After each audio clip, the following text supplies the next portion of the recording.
sekarang kita punya ini ya, punya sesuatu yang spesial. Ada orang setengah Sunda setengah Jawa. Gak tahu itu definisinya apa itu orang Cilacap tuh ya. Pengkhianat Sunda. Itu beda jalan, beda bahasa langsung kan? Ini tingkat Beda tingkat. Sunda di atas, Jawa di bawah. Oh, ketinggian tanah, bukan jabatan. Betul. Oh gitu. Tapi Iya, katanya iya. jabatan juga, sana kemarin cerita. Oh gitu. Jabatan yang tinggi apa? Orang Sunda, orang Jawa? Jawa masih. Orang Jawa. Oh, ya emang. Jadi orang-orang Jawa di gunung. Bukan. Bukan. Yang di gunung. Dataran rendah yang di Jawa. Apa Jawa? Ya, tapi penguasanya orang Jawa semua. Kucing juga ikut pengen rapat. Kucing itu kalau saya ngumpul di sini pasti aja dia tuh ikut. Tapi yang lucu itu. Iya. Itu saya kalau bikin video, coba ya ada di sini nggak ada yang dikasih makan kan? Ayo Meng, masuk Meng. Dia tuh sangat sayang sama saya kucing itu tuh. Kalau saya ada makanan gitu. Yang lucunya orang Sunda di sana itu ngakunya orang Ciamis.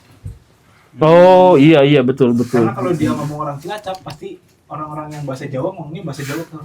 Oh iya. Nah Dia itu. bisa bahasa apa? Bahasa Sunda. Kalau waktu SMP kan ada muatan lokal di sekolah. Jawa. Bahasa Jawa. Wah. Sunda Berarti harusnya ikut Jawa ya? Ikut Jawa Tengah ya? Nggak, nah ini kebingungan kita dari dulu tuh, kita tuh tidak bisa menghargai adat dan tradisi masyarakat lokal. Termasuk juga orang Cirebon muatan lokalnya tuh dulu bahasa Sunda loh.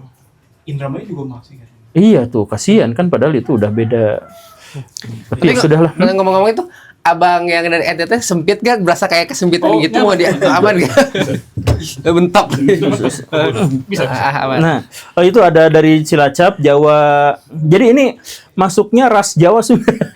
Ras Jawa. Jawa, ini Jawa ya, Jawa Koek Maling Apu, datang Koek tidak aku. Jawa Koek Maling Apu. Aku baru mendengar istilah itu. Istilah Jawa Koek Maling Apu itu kan di ini stasiun Kiara Condong. Jawa Koek Maling Apu. Apu. Apu. Iya. Jadi dulu ceritanya tuh ada orang-orang Jawa tuh kan orang yang sangat gemar untuk bertualang, untuk merantau gitu. Dan ada salah satu cerita di awal zaman kemerdekaan Indonesia, orang-orang Jawa tuh merantau dalam jumlah yang sangat besar ke kota Bandung, banyakan gitu. Nah berhentinya di stasiun Kiara Condong. Ya aku. Itu malam-malam. Nah malam-malam orang Jawa tuh nyari-nyari tempat penginapan tapi nggak ada. Jadi dia tuh gedor-gedor rumah daerah pegunungan Kiara Condong seperti itu. Nah akhirnya orang-orang Sunda tuh bikin istilah yang ngejek, tapi kan orang Sunda tuh nggak berani ngomong langsung. Jadi pakai pantun. Jawa Koek Maling Apu, datang poek tadi aku. Kenapa ketawa? Nah itu orang. Karena aku baru tahu itu. Iya sama lagi. Jawa Koek Maling Apu, Jawa. Datang poek tadi aku. Jadi datangnya malam-malam, nggak ada yang ngakuin siapa mereka, tapi mereka tiba-tiba izin ikut menginap, saya bayar sekian kayak gitu loh. Saya diakui, saya Iya. malam dijemput. Nah itu Jawa. Nah ini ada satu lagi dari Kalimantan, dari Banjar. Mang Ridwan Kalimantan kah? Iya, Kalimantan. Banjarmasin. Banjarmasin. Gede lahir di Bandung tapi. Lahir di sana. Ini mah di sini teh nggak ada keluarga sama sekali, keluarga istri aja. Nah Banjarmasin tuh ini kota pengkhianat. Kok bisa? Wah, apa ya sih? Jadi ceritanya lagi. Bisa. Jadi sebenarnya Banjarmasin tuh mirip sekali dengan Jakarta gitu.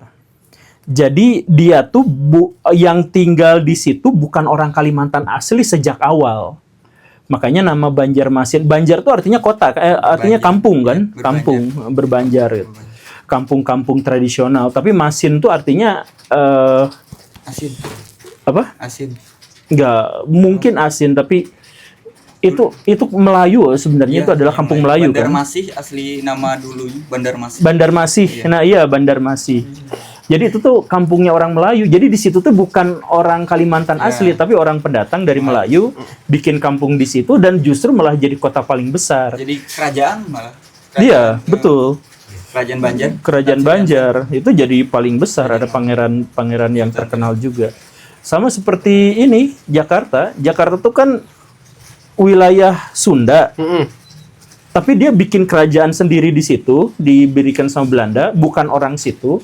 Semua orang asing sana sini itu masukkan ke sana. Bahkan populasinya tuh jauh lebih tinggi orang pendatang itu, termasuk juga budak-budak dari Afrika, dari Cina didatangkan ke situ, Pak. Jadi budak-budak belian itu. Nah, yang Cina-Cina dimasukin ke situ juga, semuanya disuruh bisnis. Jadi orang Belandanya di tengah, orang Cinana di sekelilingin, nah orang-orang pribuminya di sekitaran sini.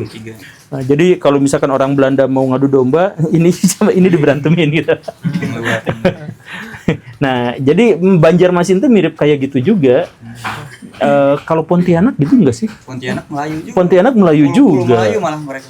Iya, jadi Kalimantan tuh sekelilingnya tuh Melayu, bahkan Brunei, Borneo juga Melayu, semuanya Melayu. Jadi yang di tengahnya Dayak. Yang Dayak.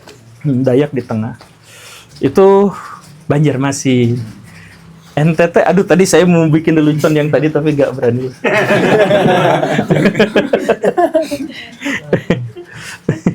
saya tuh, ini NTT ini, beliau ini adalah pemilik kanal Kanal Timur ya, pemilik Kanal Timur yang datang jauh-jauh banget dari Karawang ke Bandung. Kita janjiannya sebetulnya minggu lalu ya. Ya? Janjiannya kita minggu lalu sebetulnya ya. Iya benar. Nah, jadi kalau teman-teman butuh pengawal, teman-teman butuh orang yang nagih utang, memang harus diakui kita tuh membutuhkan orang-orang dari kawasan timur. Kalau urusannya adalah keberanian, nyali, adu potong, adu bacok, itu orang-orang timur tuh bahkan di zaman Belanda tuh gitu. Tahu kan waktu perang di Ponorogo, nah cerita lagi. Waktu perang di Ponorogo itu, serdadu perangnya itu adalah perang segitiga sebenarnya. Pangeran Diponegoro melawan kerajaan Mataram yang ditopang oleh Belanda. Jadi Belanda tuh pada waktu itu hanya menyediakan sekitar 50.000 prajurit aja dibandingkan dengan Pangeran Diponegoro yang 200-300an prajurit, 300.000 ya dalam 5 tahun sengketa itu. Jadi Belanda tuh sedikit karena perangnya kebanyakan itu adalah indirect war gitu. Jadi Belanda nyuruh orang Mataram untuk menghadang Pangeran Diponegoro.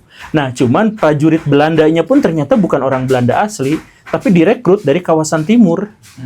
Jadi orang-orang Belanda yang ini makanya ada istilah Belanda Londo Ireng, Belanda hitam gitu. Karena memang tentara Belanda berkulit hitam karena orang Belanda kalau butuh administrasi minta bantuan orang Cina. Kalau butuh sandang pangan papan pasti ngambilnya orang Jawa. Tapi kalau soal bertempur pasti ngerekrutnya orang kawasan timur. Itu kebiasaan Belanda dari zaman dulu. Saya juga kalau misalkan waktu SMA, waktu main bola ada orang dari timur, biasanya kalau jadiin striker orang timur tuh. Tapi buat Bang Evan dengan stigma kayak tadi, orang timur, langsung ke debt collector, itu di level sakit hati kah secara pribadi ya, atau kayaknya umum kayak gitu juga sih? Saya rasa biasa saja. Memang pada umumnya seperti itu. Itu bukan stigma. Jadi gini. Bukan stigma ya? Bukan. Fakta berarti ya? Fakta ya. Bukan. Itu fakta dan stigma itu beda cerita. Kita jelaskan secara filosofis. Tapi gini. Takut dipotong nih. Enggak, jadi gini nih. Kalau saya sebut orang NTT itu cikal bakal preman, nah itu stigma. Tapi kalau orang timur itu diandalkan dalam tukang berantem, nah itu bukan stigma. Karena tukang berantem tuh bisa aja untuk positif, kayak tadi untuk pengawal gitu kan. Bisa juga untuk negatif. Dan bahkan debt collector juga sebenarnya bukan stigma kan. Iya. Ya, debt collector itu kan pekerjaan yang layak dan lumrah. Yang spesifikasinya harus garang gitu. Nah, pada bagian itulah yang masuk ke dalam stigma. Bener kan? Iya, benar. Nah, jadi dalam bahasa filosofis itu ini disebut Nemesis. Nah, Nemesis itu adalah kebutuhan seseorang untuk menciptakan pantulan-pantulan, menciptakan penjelasan-penjelasan yang menjadi simbol-simbol gitu. Jadi kenapa kita seneng kalau orang lain senyum sama kita gitu? Kenapa merasa terancam kalau dianya senyum tuh tiba-tiba hilang? Nah, itu Nemesis itu faktanya adalah senyum. Senyum itu dipahami oleh otak itu sebagai hal yang membahagiakan. Nah, itu tuh adalah pantulannya gitu. Itu adalah pantulannya. Jadi dalam sebuah realitas, nih, ada orang yang bernyanyi, realitas tuh ada orang yang ketimpa beton kemudian meninggal. Itu faktanya. Dinyanyikan, treng, ada orang yang meninggal. Nah, itu adalah nimesisnya itu. Jadi dalam bahasa yang sederhana tuh, kita manusia itu gak akan pernah menemukan fakta sama sekali kecuali fakta itu diselubungi oleh bias. Jadi walaupun faktanya satu, tetapi kita tuh pasti akan menginterpretasikannya beda-beda. Jadi kalau ada orang yang agak konyol bertanya, kalau Tuhan satu, kenapa agamanya banyak? Ya iya, karena Tuhan satu itu adalah fakta. Tapi manusia tuh gak pernah bisa memahami fakta. Manusia tuh hanya bisa memahami fakta yang dikelilingi oleh bias-bias dan interpretasi. Jadi kalau Kang Bayu kemana-mana bawa iPhone, itu fakta kan? Iya. Ada orang yang jadi cemburu kan? Betul. Ada orang yang jadi marah kan? Ada orang yang jadi bangga kan? Ada orang yang keren gitu. Ada orang inspiratif, segitu udah punya iPhone gitu. Nah, iya kan? Oke. Iya, jadi itu semuanya adalah bias. Faktanya tuh sama. Faktanya adalah Kang punya iPhone gitu. Nah, jadi fakta itu tidak bisa dipahami oleh manusia, sama seperti 5 ditambah 5 tuh nggak ada seorang pun di sini yang paham 5 tambah 5 tuh 10. Nggak ada yang paham. Pak, kita bisa paham tuh kalau kita membayangkan 5 kuda ditambah 5 kuda jadi 10 kuda. 5 pohon ditambah 5 pohon, 5 daun ditambah 5 daun, kita tuh baru paham. Tapi kalau 5 tuh apa? Ya bilangan apa? Harus ditulisin. Nah itu, bilangan itu yang harus ditulisin itu. Kita baru butuh itunya. Gitu. Jadi fakta tuh nggak bisa kita pahami. Jadi kalau kita berbicara fakta nih, ya dalam perdebatan di TV ya wajar ngomong kayak gitu. Karena kebanyakan orang juga hidup dengan pemahaman bahwa fakta itu bisa dipahami. Gitu. Tapi mana ada fakta bisa dipahami? Gak ada. Coba saya tantang di sini, siapa yang bisa menunjukkan satu fakta yang bisa dipahami ansih, dasding ansihnya sebagai sebuah fakta? Kan nggak ada. Coba apa, yuk? Ini karpet itu masuk mata nggak? Apa? Ini karpet gitu. Siapa yang ngasih nama ini karpet? Kesepakatan bersama sih. Kesepakatan bersama. Kesepakatan bersama. Jadi ini karpet. Dari mana kita tahu bahwa karpet ini tuh harus kita dudukin? Kenapa nggak digantung? Misalkan gitu. Kenapa nggak buat dinding gitu? Nah, kita memahami bahwa karpet dengan bentuk seperti ini harus disimpan di dasar dan kita sepakati bersama itu. Nah, itu tuh adalah bias yang ditambahkan dari fakta itu. Kita nggak memahami itu. Makanya sebenarnya di sini tuh ada perdebatan besar di kalangan filosof. Kita melihat matahari. Seandainya matahari itu tidak nyala, dia disebut matahari nggak? Mata merem. Mata merem ya?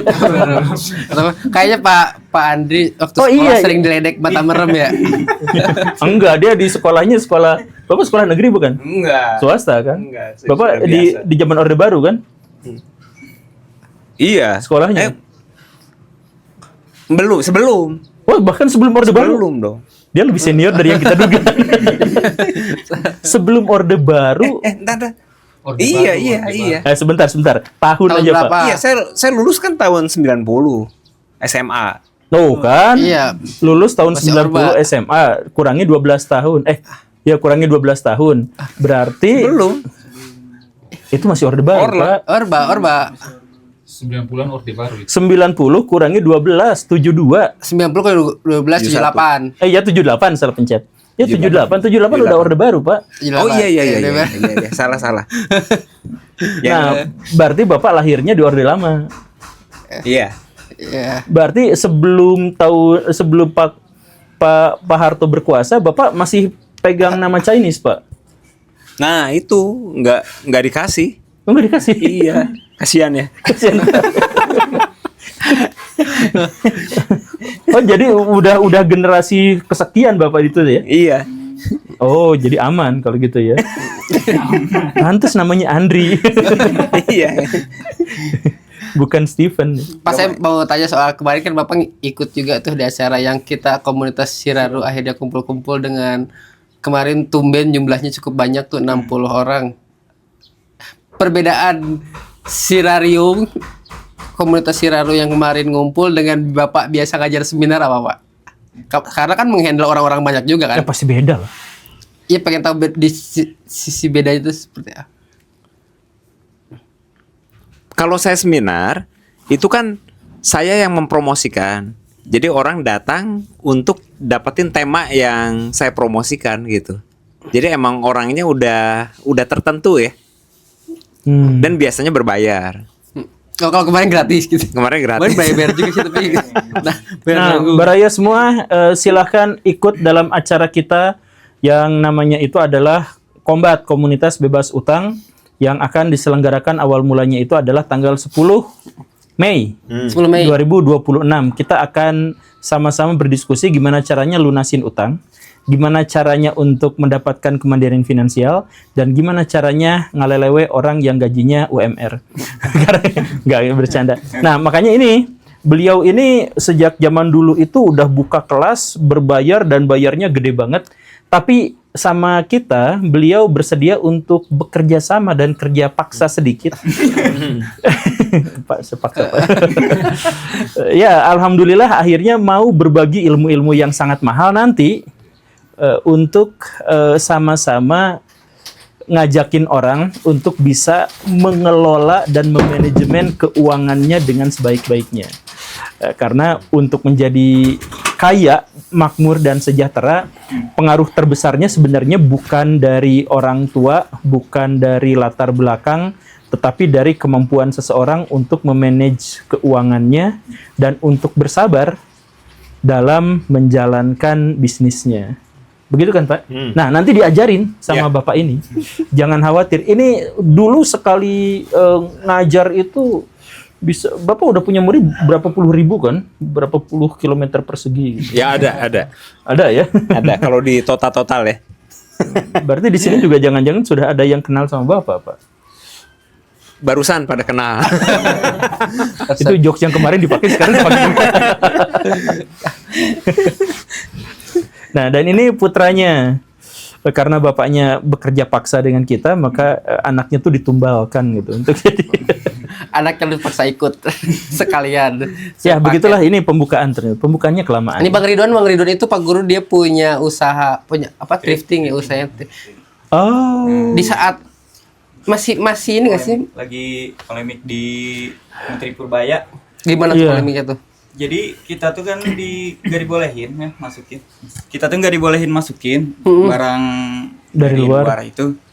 Tapi kalau dari Menteri UMKM kemarin sama Pak Adian ya kalau nggak salah, Pak Adian ngadain pertemuan sama anak-anak trip ini. Katanya diajakin ngobrol ke Pak Purbaya, tapi Pak Purbayanya nggak mau, nutup diri sama sekali buat thrifting ini. Iya. Alasannya ya kita tuh dikambing hitamkan karena ngerusak Harga, industri konveksi lokal. Oh iya, Konveksi kan betul. pada tutup, padahal kemarin tuh ada yang ngasih data, cuman saya nggak punya datanya. Ngasih data yang rusak itu sebenarnya kan produksi Cina. dari Cina yang datang kan karena yang datang itu kan produk baru. Wah, Guru, yang dari Cina ini. Iya. Sedangkan kan kalau dari yang trip ini kan barang bekas. Jadi nggak apple to apple kan, nggak head to head sama produk lokal yang kualitasnya kurang gitu katakanlah disandingkan dengan produk Cina yang kualitasnya biasanya bagus, harga di bawah kan gitu. Jadi ya banyak udahnya impor barang Cina itu udahnya nggak tertahan gitu, nggak terbendung saking banyaknya, udah hampir kerudung juga kan bahkan barang Cina gitu. Iya. Jadi udah nggak terbendung. Yang jadi kambing hitam itu barang trip yang disalahin gitu. Ya, salah sendiri pakai baju hitam. Bukan ya? Nah, itu jokes gitu. Nah, untuk Kang Guru gimana kalau kita ngelihat polemik trip? Jadi sebenarnya gini Kang, memang di kalangan elit kita, emang di situ perdebatannya tuh kuat sekali Kang. Ada yang sangat pro, ada yang sangat kontra, dan ada yang ya emang sih kita posisinya dilema, ada yang seperti itu gitu. Tapi argumentasinya sebenarnya bukan hanya dikambing hitamkan gara-gara merusak pangsa pasar gitu. Tetapi ada masalah yang lain, diantaranya adalah soal kedaulatan negara, soal harga diri gitu kan, kemudian soal kemungkinan penyakit Iya. dan lain sebagainya. Jadi memang pertimbangannya tuh itu. Makanya kemarin saya tuh ngobrol sama dua pihak sekaligus, yang satu pro, yang satu kontra terkait dengan thrifting ini. Ya di satu sisi, oh ya fun fact-nya adalah ini beli bekas Kang thrifting 80.000 di Cimol di Bandung. Gede Bage ya? Ya Gede Bage. Pusat ya. Ya pusatnya di Juga Bandung sekolah tuh besar dan sampai sekarang masih beroperasi. Ya? Masih, saya dari sekolah sampai sekarang masih sering belanja ke sana. Iya, dan saya beli kaos-kaos kayak gini tuh harga Rp9.000 ya. Iya. Karena 100.000 tuh dikasih 11 gitu. Ini thrifting Pak Guru. Oh gitu. Masih bagus. Celana masih thrifting ya. Iya. Masih bagus. Jadi enggak kayak yang menurut orang awam mungkin ya thrifting teh barang sampah gitu ya. Padahal Iya. mah masih layak. Tapi coba aku tanya ini pakai mic juga, Bang. Ini belinya kan berarti bal-balan tuh. Ya, kalau saya Dari bal-balan nih yang misalkan Bang Andi spesialis apa? Semua. saya knitwear. Full knitwear sweater. Oh, sweater. Iya. Nah, dari sweater satu bal itu cuma berapa persen yang terbuang, berapa persen kepake, atau semuanya dijual dengan kelas 1, kelas 2, kelas 3, Kalau kelas dari 4? saya semua kejual karena kita kan dibagi 3. Kalau kita sebutannya di anak trip itu barang kepala, barang badan sama barang kaki. Barang kepala itu kayak brandan, kayak brand-brand ya macam-macam lah, brand old money segala macam gitu. Kayak style-style yang kepang kayak gitu kan. Contoh nih kalau knitwear. Kalau badan itu yang bukan brand tapi masih bisa lah dijual, yang bisa harga-harga di ya under 100, ada yang di atas 100. Yang kaki itu biasanya yang minusan Kang. Nah, saya jualnya kemana? Saya jualnya ke yang ngampar di pasar Kang, pasar pagi.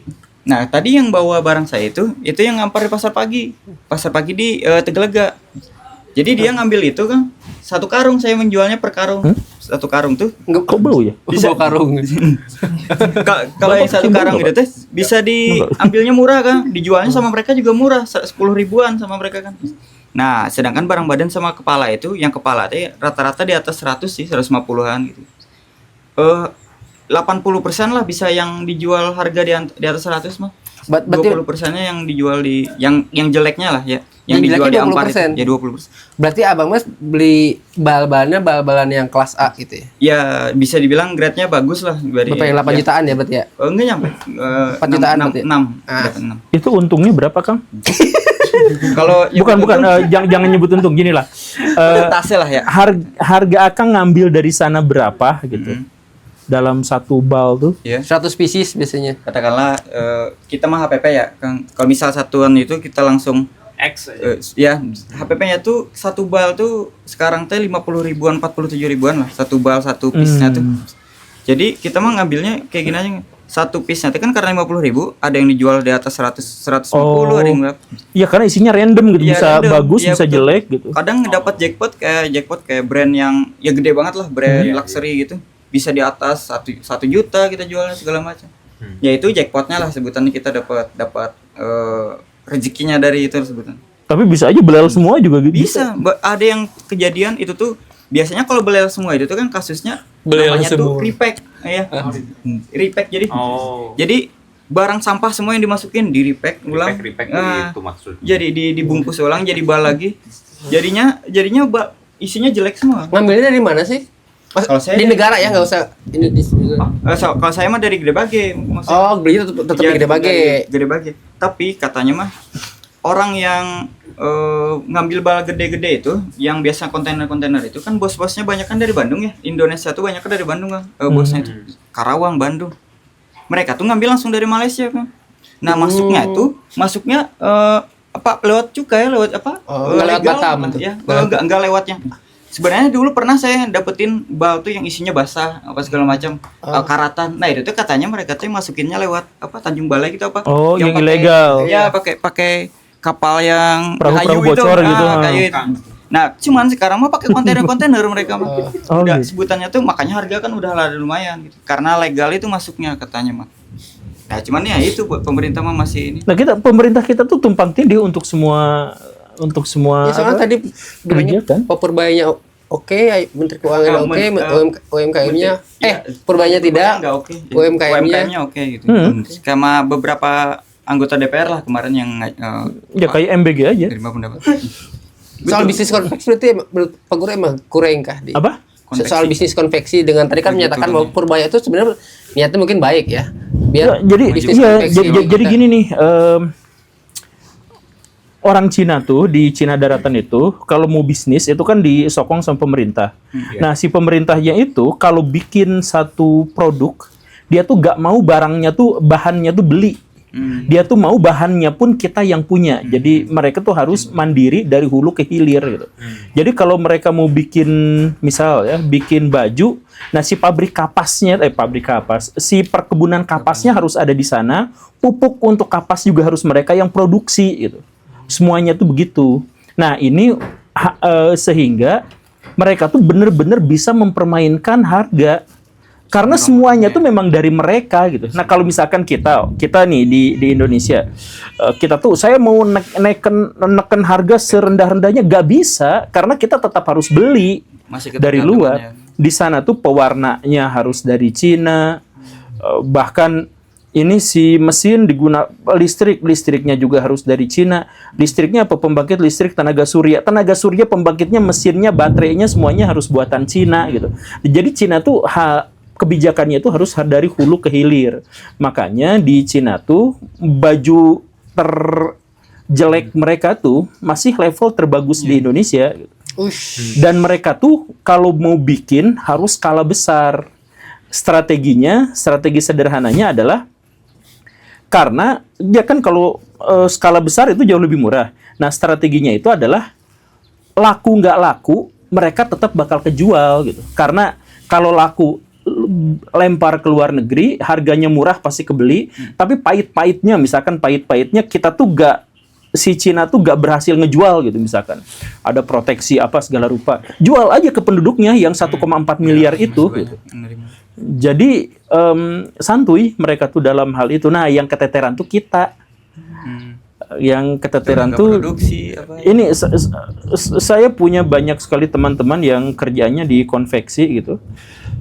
Ya nangis darah gitu. Jadi mereka tuh harus main di kreativitas produk gitu. Yang lokal brandnya ya. Iya, ya di lokal brand terus bentuknya harus gimana biar dia bisa bertahan gitu.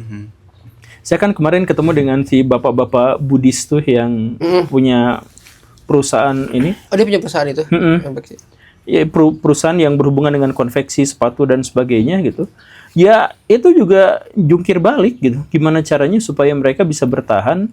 Produk-produk Cina udah mah bagus, kemudian dipasarkannya pakai platform mereka juga gitu. Apa, Meng? Kamu orang Cina?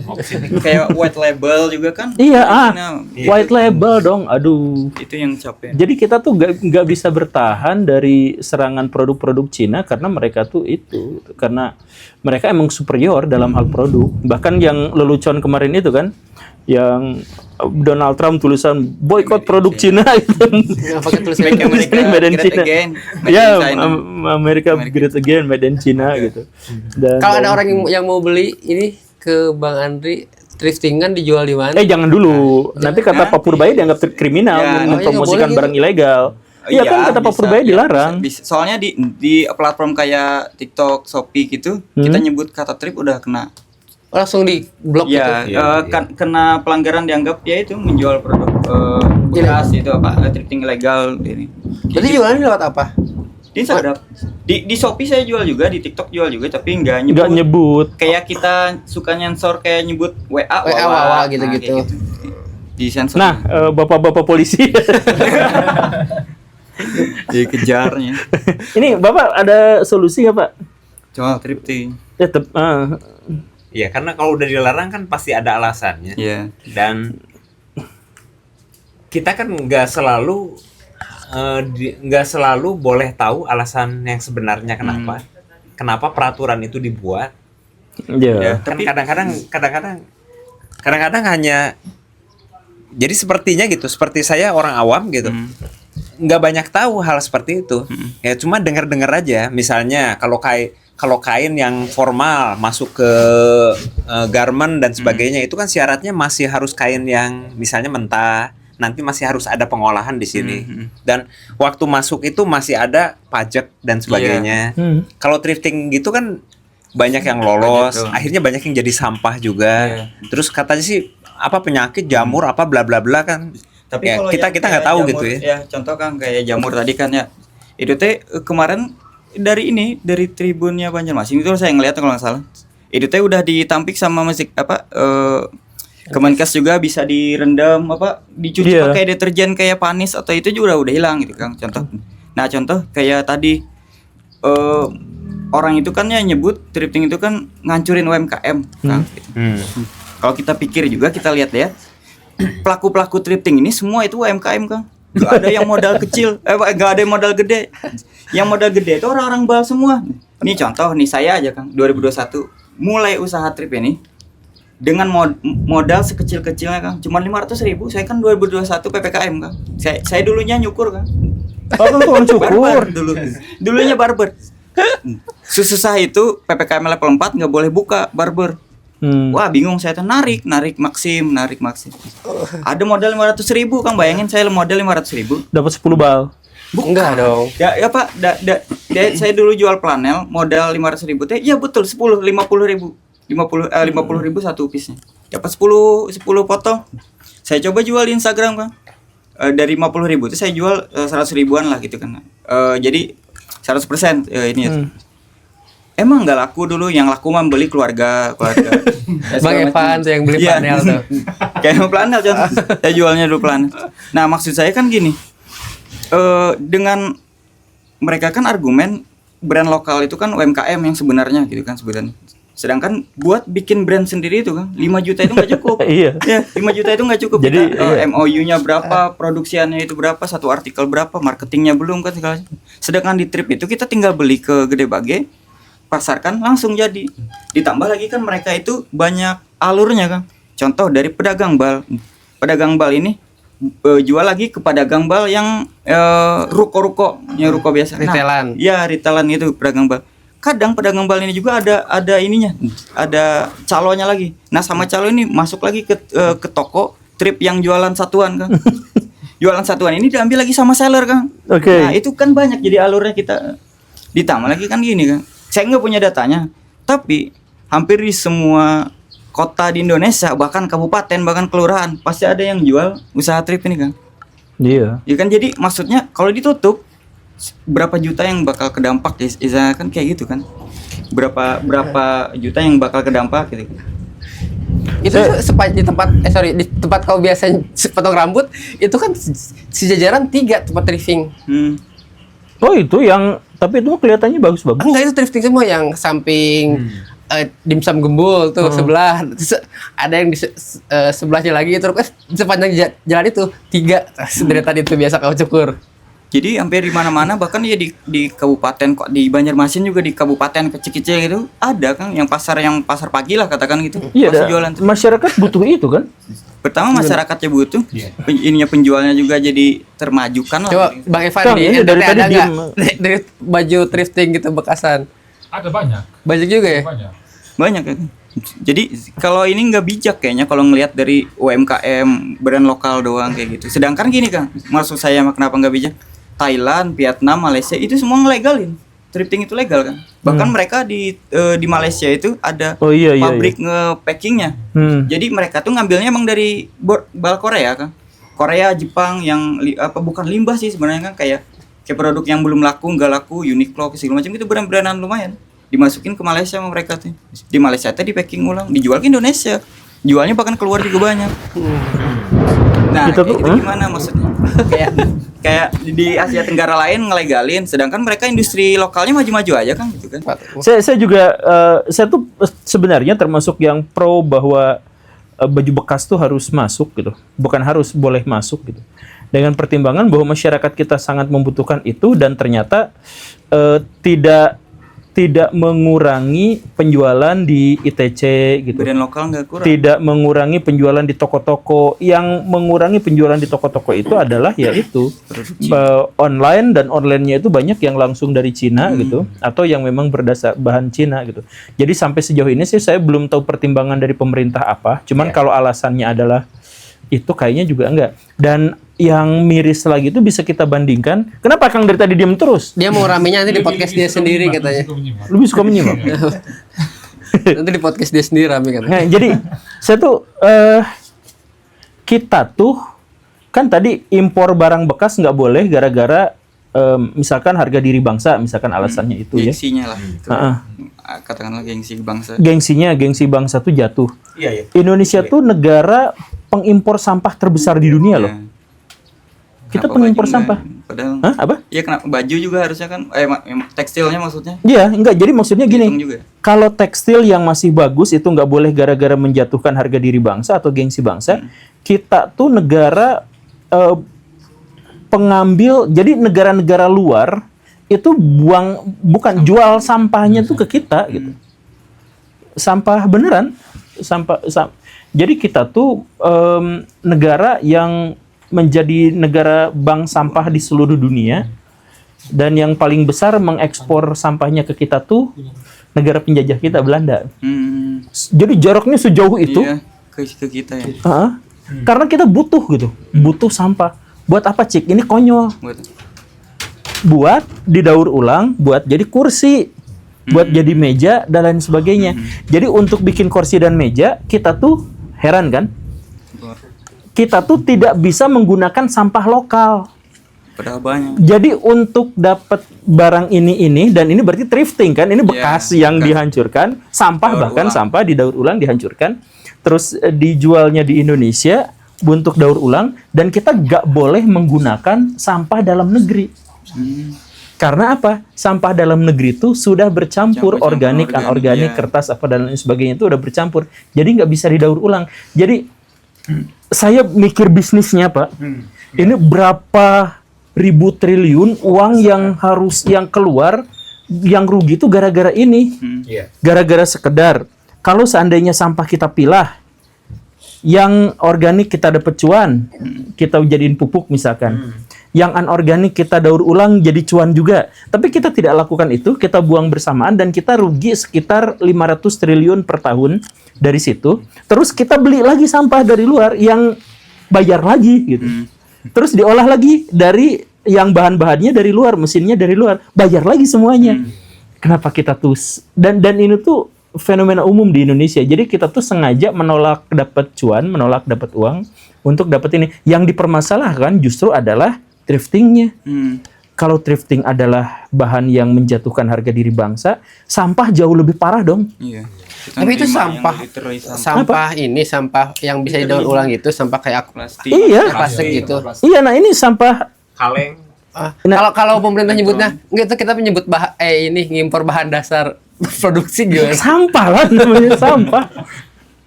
Sampah, ya kayak gitu. Cuma itu kan ilegal kan? Iya, makanya saya bertanya-tanya. Kucingnya lebih Kalau milih alasannya Alfonso. adalah dia milihnya.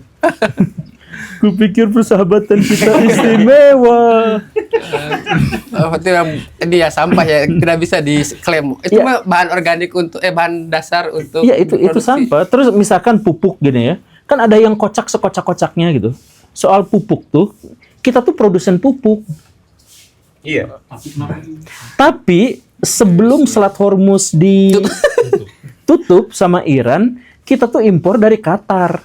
Beres ditutup, kita kelabakan, pupuk turun drastis. Lalu entah bagaimana sejak saat itu pabrik pupuk diadakan, kita surplus, bahkan kita jual, kita ekspor ke Australia. Jadi kita tuh mampu gitu.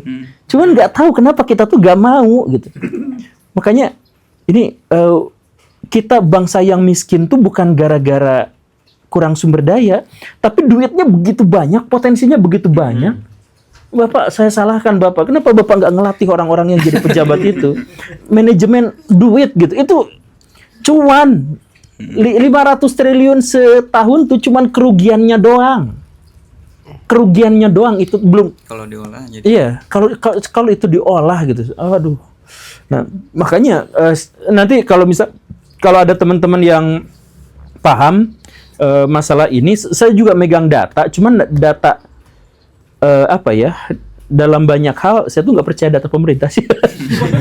tapi emang ada data, dan kemudian data itu tuh memberikan kesimpulan bahwa yang rusak UMKM itu adalah diantaranya adalah thrifting gitu, diantaranya. Salah satunya ya. Ya, makanya saya gak berani jawab, karena ini kalau misalkan sudah disebut dilarang gitu kan, menyerukannya berarti makar nanti. Oh iya. Iya kan. Apalagi ini katanya Ini makar ini.